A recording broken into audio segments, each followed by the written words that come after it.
Why don't you just introduce Mayor Glue? Okay.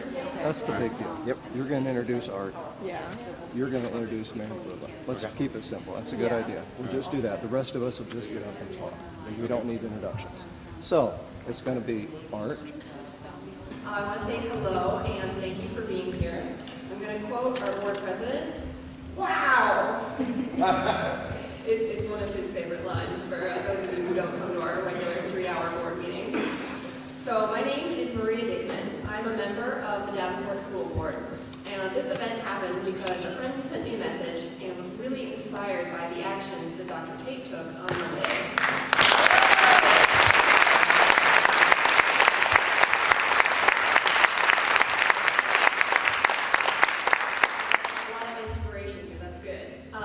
So he wanted to take an action to show that we really support this idea that our students should get equitable funding compared to the rest of the students, or some of the other students in the state.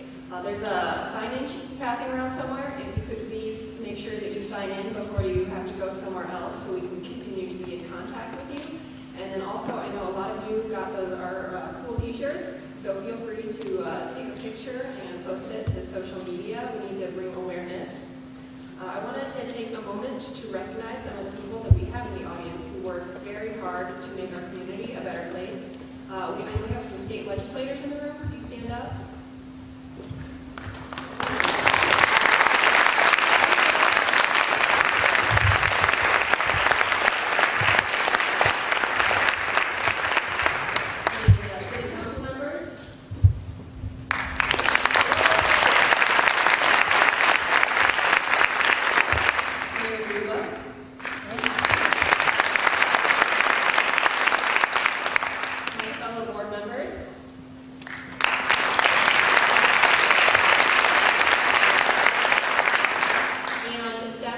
Of the Davenport Community School District. And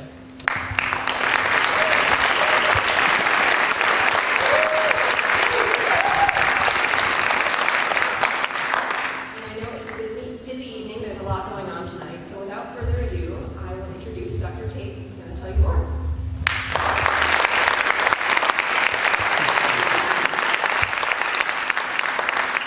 Thank you. So we have students and parents and politicians and people who represent the community and staff members and just general supporters of education, and really appreciate you being here. So why did I do what I did? The funding formula in any state is very, very complicated. And in Iowa, it's actually less than other states I've been in, but here are some facts that I realized. And they're pretty simple facts. One, our students are as talented, as worthy, as good, as productive as any students in the region, the state, or the nation. We have the same challenges in this district as most urban districts have, and they're challenges as well as opportunities. That's a fact. The foundation formula for the state for years and years and years, back to the 70s, has for some reason recognized other districts more than another group of districts. And there's about 165 of us whose students are worth less than the other 174. And that started out because when they put the foundation formula into place, they decided that, well, there were some districts that were already spending more per student, so they needed to recognize and continue that. So from the absolute very beginning, there was discrimination against some districts that have the ability to spend more than the districts that do not. It's $165 difference. If you take what we can spend, and we, the 165 districts on our students, compared to the higher crusted districts, the highest district in all of those is $175 difference. Now, one of the districts can only spend $1 more, and some can spend $40 more. And that's kind of how silly the whole thing was from the very beginning. But the difference between what we can spend a day and the highest district in the state is $175. That comes to $3.2 million that we counted today. Again, that's just a fact, and this is what I'm looking at when I'm trying to study. You know, our board's been mad as hell for 3.5 years about this equality thing. I said, well, I might as well, what are they so mad about? Well, as I'm reading and thinking this, I'm getting madder and madder too. In the last 5 years, we've reduced our budgets by $17 million in Davenport. That's about $3.5 million a year. It comes out about the same thing. We have cut what we would have had if we were getting the same, if our students weren't worth less. That just doesn't make any sense to me. If we look at our bank account, what kind of money do we have that's there that we could spend if we had the authority? $29 million. So we have $29 million in cash that's sitting there for the day that the state would say, okay, here's authority to spend it, because in Iowa, that's the way it works. And then I ask, well, if I spend some of that $29 million, do we have to go out to the taxpayers and levy them more? No, we don't. We already have a levy that replenishes that amount. And so our students are worth less. We're down $3.5 million every year. We have needs that we can fund if we have that money. You all know we're trying to improve our graduation rate. We're trying to keep suspensions down. We're trying to reduce the achievement gap. We're trying to make sure our students have the best programs available. And you keep cutting 3.5 a year, you can't do that. And so the proposal is pretty simple that we've provided and we hope will get legs in the legislature. One, recognize our students are worth that $175 more. Two, let us spend the cash we have on hand in our reserve.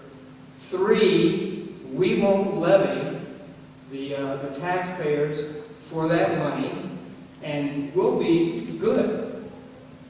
And what I have said, if they don't allow us to do that, I'm going to do it anyway. And if I do that,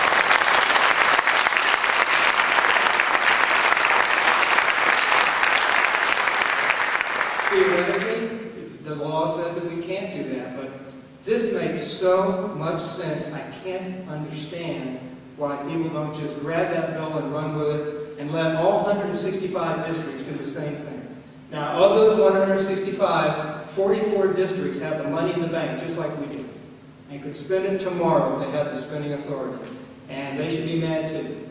And I hope they are eventually, but that's the story. To me, it's very simple, and I'm sticking with it. So thanks for being here today.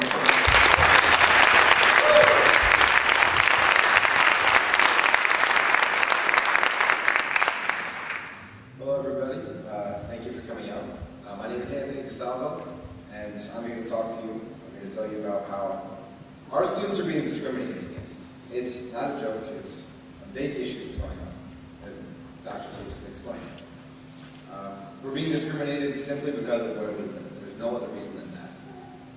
We try our very best. All of our students, I see it every single day. We are involved in so much. Our students try so hard to achieve as much as we can, but we're not given what we need. We can look down the road into Bentonville or into PD, and we can see what we could be getting. Keyword, could, and should be getting. This isn't equal throughout the state. This is a giant problem. Excuse me, lost my train of thought. It's not right what's going on. We need to get it stopped. We're not worth as much. I can see what we could be. I can see what we should be. And it's not going to happen unless we get that $175 more. This is an ongoing question. Why is somebody that lives in the district right next to us worth more than we are? There's no reason that should be. Now, I don't want to keep the time all day. We're here to support Dr. Tate. I'd like to thank him on behalf of all the students, Dr. Tate.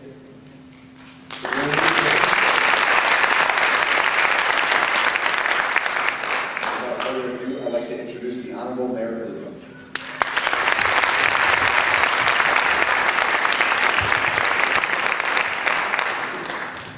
Good evening, all. As mayor of the city of Davenport, and including our city fathers. We're often called city fathers, right? And the kids in the city of Davenport are our kids as well. And as city fathers, we're here tonight to tell you we stand four square behind our school board and our superintendent schools out there.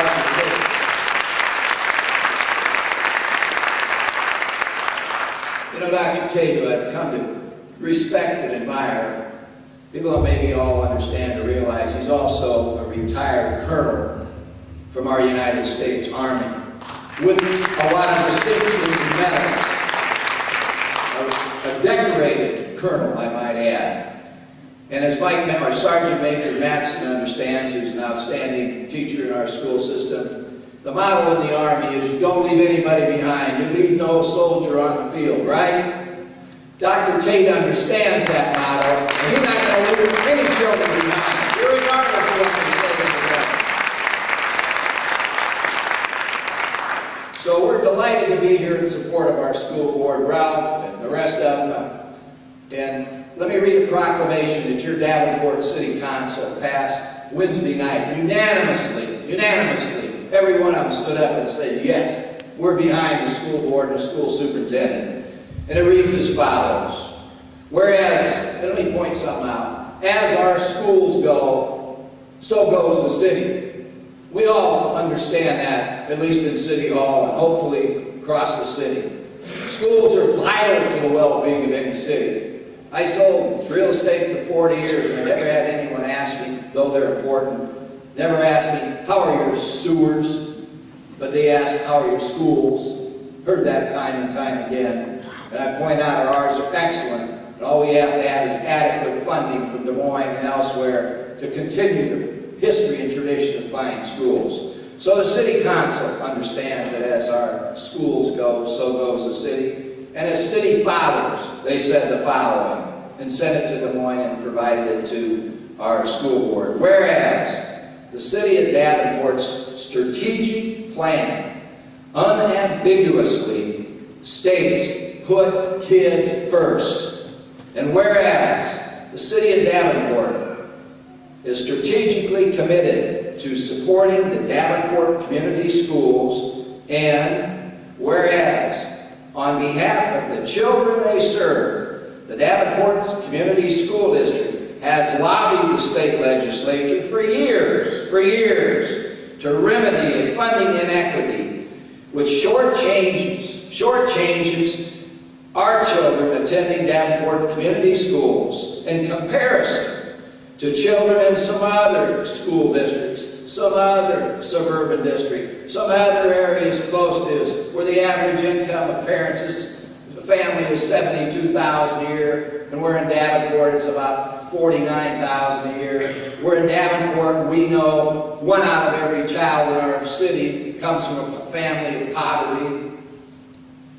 And whereas the Davenport Community School District estimates the funding inequity totals $3.2 million a year. Short change, $3.2 million a year. That's a lot of money when it comes to schools and cities. That's a lot of teachers that need to be in our classroom. And you can't shortchange a school system $3.2 million every year. And whereas, I've added a few to what the resolution says, that's my job.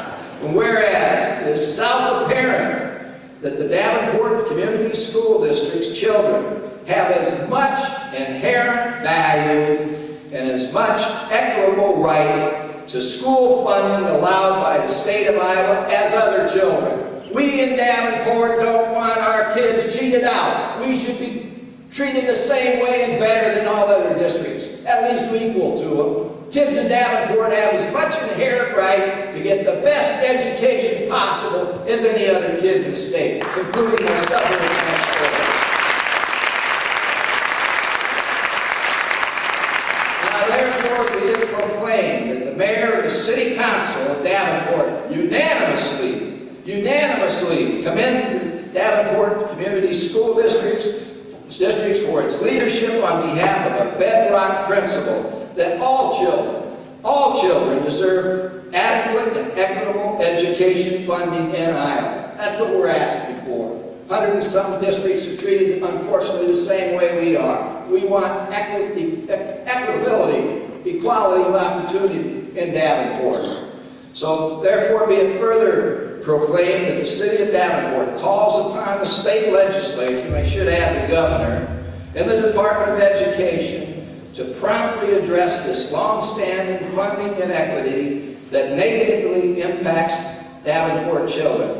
And be it further proclaimed that in the absence of legislation or policy that eliminates this long-standing funding inequity on a long-term basis, that the legislature promptly, and they got time. I spent 6 years, I was state representative, state senator. I know they can get this done tomorrow or next week if they're real serious about supporting kids in education. It's not all these other complicated rules. All you got to do is bring it up if you got the courage anytime. Anyway, we're asking them to move ahead promptly on SSB 1254 to allow the Davenport Community School District to meet the needs of its students with funds already available at the local level. They're sitting on $29 million of your property tax money or other monies, and it should be used now. It should be made this year, now, not 5 years in the future, some other date or some other governor comes along or whatever. That's all we're asking for, is the right to use some of that money to educate these kids in this room and the rest throughout the city of Davenport.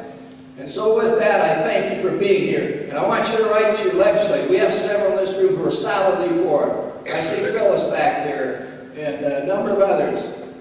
Yes, Senator Graves and Sidney Winkler, Jim Lykeman, I don't know about the rest of them. They're for this. You don't need to waste your time on them. But get a hold of others throughout the city.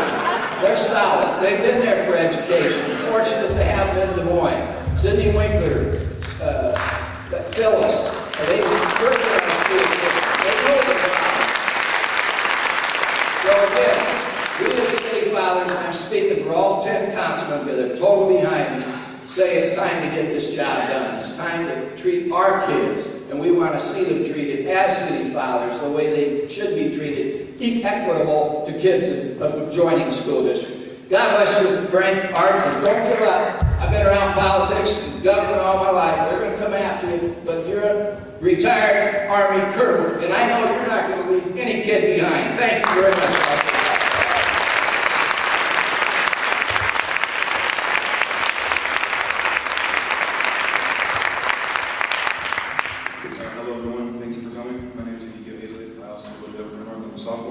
I'd just like to thank Dr. Tate and your group for their stand on this. I'd just like to say, last time I heard, America was the land of opportunity, not the land of inequality. I stand for this school funding equality because throughout history, Americans have fought for equality, and it has brought us great distance. We actually have an African-American president right now, when not too long ago we had slavery in this land. Without further ado, I'd like to introduce Mr. Toby Pam, the UNISERV Director for Iowa State Education Association.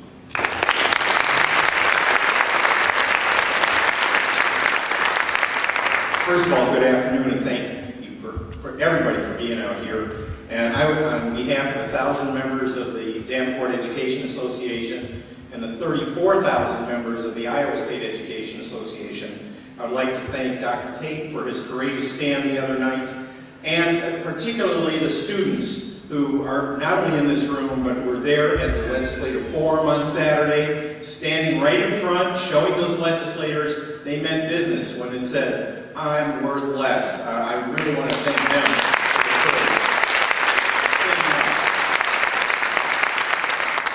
You know, we're talking about budgets. Usually budgets, people's eyes gloss over when they hear about all the figures and all the numbers, but the reality is a very difficult, time-consuming, aggravating process that takes months and months of work, and there are lots of moving parts, and everything is affected by it. We have 16,000 students taught by about 1,300 teachers and about 600 support staff, plus all the other employees, over 2,000 employees with over 30 buildings. Each one of them has to have lights. Each one of them has to have parking lots, everything else. So money does matter with respect to how a school district that operates. $3.5 million is a lot of money with respect to how this district operates. When I heard the news Monday night that with Dr. Tate's speech to the school board, I must admit my heart went right to my throat. I was absolutely overwhelmed with joy and pride in what he did. I saw him the next morning, and I just shook his hand and said thank you on behalf of our members. And yet, what's the reaction of some people in Des Moines on this? They want to take away his license. Here's a career military officer, and they want to take away his license. They want to possibly charge your school board with criminal charges. Jamie, how much do you get paid being a school board member? With the dental plan or without? Without. Or with? Zero. Zero. So what kind of a criminal is this, okay, folks? They get paid nothing, and here they're possibly going to have criminal charges filed against them for basically taking a stand for kids. That's ridiculous. It's ridiculous.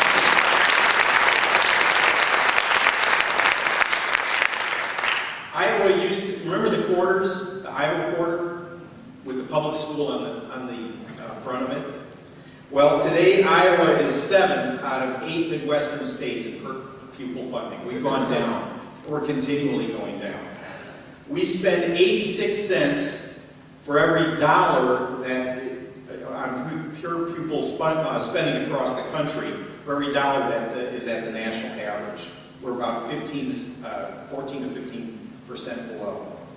You heard Mayor Gluba talk about writing to legislators. On the table where you got these t-shirts, there's a list of legislators that we're asking you to contact. You can contact them via email, telephone, passenger pigeon. It really doesn't matter how you contact them. I ask that everybody in this room contact those legislators and tell them we want supplemental state aid. We want that bill, I think it's 1254, to be passed this legislative session so all kids across the state of Iowa have an equal shot at a quality education.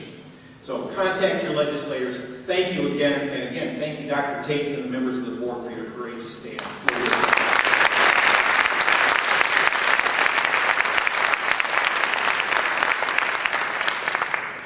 Hello, my name is Mickey Sloat. I'm a sophomore student at Central High School, and I'm involved in many different activities, including show choir, dance team. I'm a member of the National History Day Project. I'm a member of Mock Trial. I'm involved in a lot of great, amazing things. The drama department, I'm involved in a lot of things at Central, and I could not be more proud of them. I'm really proud of a district that can accomplish even without any adequate funding. But I'd be even prouder to be part of a district that fights for the adequate funding. I'd be even prouder to be part of a district.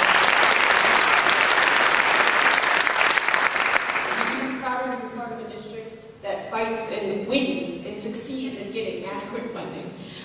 So I think that if you reach out and you speak to your legislators and you speak to your representatives, I think that this is what government's about, right? You're supposed to have a voice in your government. You're supposed to be able to speak to your government. So take that right, take advantage of it, and I mean, if no one talks, no change is made. So I'd like to thank those of you who have already reached out to legislators. I thank those of you who are in support of us, and I'd like to implore every other one of you to do so. So thank you. I came up here to accomplish a job, and I forgot to accomplish the job. I'd like to present Board Member Richard Kluel. Thank you.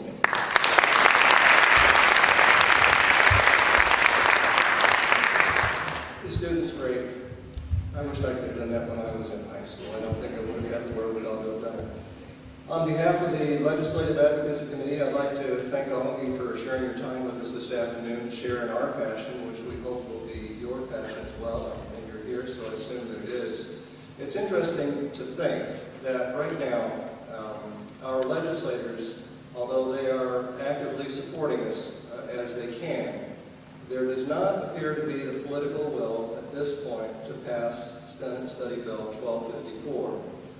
We put it before the Senate Education Committee. Unfortunately, it didn't make the funnel. Our next hope is to go before the Senate the Education Appropriations Committee, or possibly Ways and Means. So it's not dead yet. But here's what's going on. The legislature by themselves will not pass this bill. Only with the support of people like ourselves that are here tonight will that happen.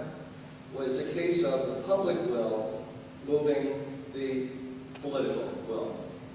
And frankly, I'm getting tired.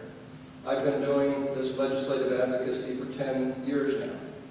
And I haven't seen a whole lot for our efforts on the Legislative Advocacy Committee. And I'm frustrated by that. And I have gone out and I have asked you all to write, to do grassroots support, to write to your legislators, to write letters to the editor. Frankly, not a lot has happened. But you know, I'm all in on this because I think that we have an opportunity. I think that we are gaining some momentum. I talked with a constituent yesterday, and he said, Rich, you're doing a disservice to our children. I said, well, that's interesting. You know, I haven't had that comment. 99% of the comments I've had have been positive. So I said, well, what is it that we're not doing right? He said, you're setting an example for our kids that if you don't get what you want, you break the law. I thought about that. It's not unreasonable. We all want to be good role models for our kids. But then I started to think, and I told him about, well, what about the Boston Tea Party? What about Mahatma Gandhi? What about Martin Luther King? And even I've been reading Civil Disobedience by Henry David Thoreau. There is a time when civil disobedience is appropriate. In fact, the most recent case of that civil disobedience, or close to it, is when we've been taking bus trips to Des Moines for the last 10 years, taking our students down to meet with the governor and legislators. And frankly, the last 5 years, I've had a terrible time trying to explain to students why the state legislature can break the law. In fact, for the last 5 years, they failed to comply with a law that requires them to set the budget 18 months in advance of the school year. They have not done it. We've asked them, why do you do this? And the explanation, as best I can understand it, is that we make the laws, we can break them. Well, I can't explain that to adults, let alone students. We expect our students to abide by the law. So this exercise that we're doing, this process that we're now involved with, is not doing something because the legislature has done it. That would be childish. We have higher standards than that. We're doing it because of the children. And the fact is that you elected us as representatives on the school board to look after the educational welfare of your children.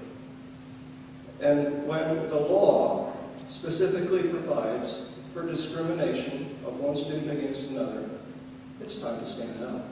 That's not wrong.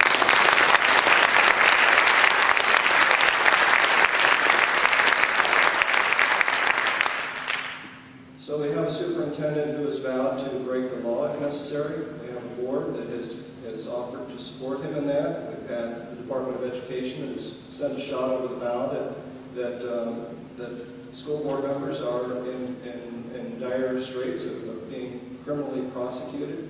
But we're standing up to that because this is the time to make it happen. This is the time to do it because it's about our children. So we're in it. We're all in it. We hope that you will be in it. It is so important at this time. I implore you to write letters to your legislators. Write letters to the editor of the Quad City Times or whatever paper wherever jurisdiction you may happen to live in. Write those letters and talk about the personal experiences, the personal hurt that you have from being inequitably treated, by being told that you're worth less than another student. And I guarantee you that our students, Ezekiel, Emily, and Anthony, are worth no less than any other student. So if our students would stand up at this point, let's give them a round of applause.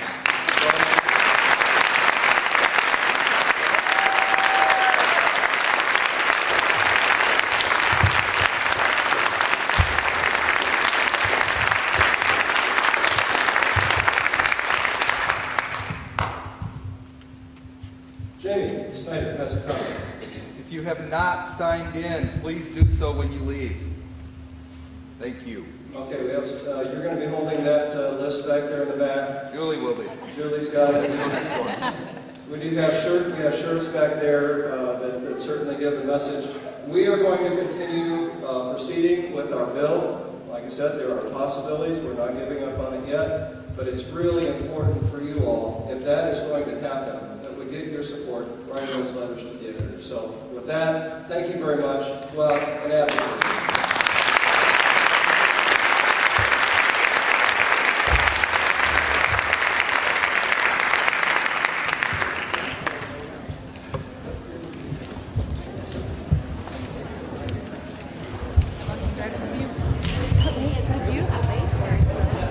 Versus 2 weeks ago.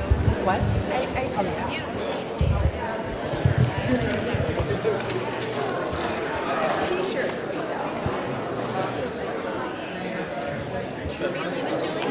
I'm gonna sign it. Sign it. Oh, Haley, did you sign it? All right.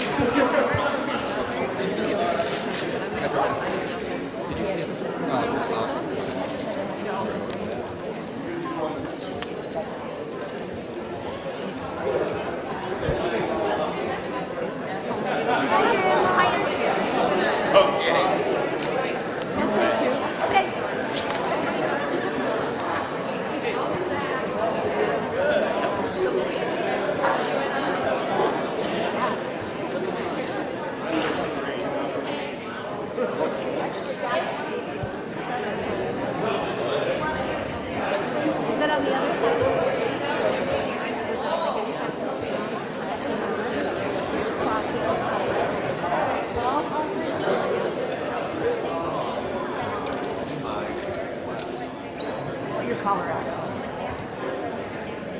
You are. You're just. You want to do makeup? No.